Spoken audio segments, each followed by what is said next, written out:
ABD Federal İletişim Komisyonu, Çin'deki 3 büyük telekomünikasyon şirketinden biri olan China Telecom'un biriminin ABD'de faaliyet iznini iptal etti.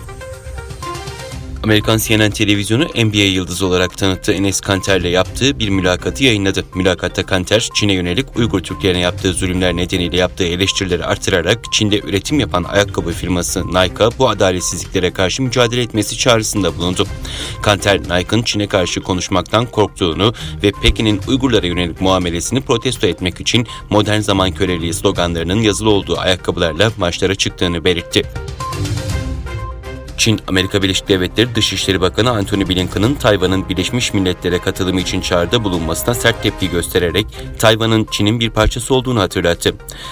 Pekin yönetiminin Tayvan İşleri Dairesi Sözcüsü, Birleşmiş Milletler, egemen devletlerden oluşan bir uluslararası örgüttür. Tayvan ise Çin'in bir parçasıdır ifadelerini kullandı.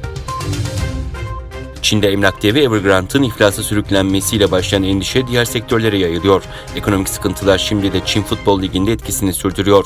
Ligin önde gelen takımlarından Huawei, ana sponsoru emlak devinin sponsorluktan çekilmesiyle ekonomik zorluklarla karşı karşıya kaldı. Futbol kulübü faaliyetlerini yeni bir yatırımcı bulana kadar durdurduğunu açıkladı. Rusya Dışişleri Bakanı Sergey Lavrov'la Güney Kore Dışişleri Bakanı başkent Moskova'daki görüşmelerinin ardından basın toplantısı düzenledi. Lavrov, ABD'nin Orta Menzilli Nükleer Kuvvetler Anlaşması'nın yasakladığı füze sistemlerini Asya-Pasifik bölgesine konuşlandırma girişimlerinden endişe duyulduğunu dile getirdi. Yunanistan'ın başkenti Atina'da resmi temaslarda bulunan Çin Dışişleri Bakanı Wang Yi, Avrupa ile bağlantı kurmayı istediklerini söyledi. Yunanistan Dışişleri Bakanı Nikos Dendias'la yaptığı görüşmenin ardından ortak basın toplantısında konuşan Çin Dışişleri Bakanı Wang Yi, Çinli COSCO Group Limited firmasının Paris limanına yaptığı yatırımının Avrupa ile kurulan bağ için sembolik bir adım olduğunu savundu. Mısır Hava Yolu şirketi tarafından yapılan açıklamada Moskova'ya gitmekte olan bir yolcu uçağının yolcu koltuklarından birinde bulunan tehdit mektubu nedeniyle Kahire Havalimanı'na dönüş yaptığı bildirildi.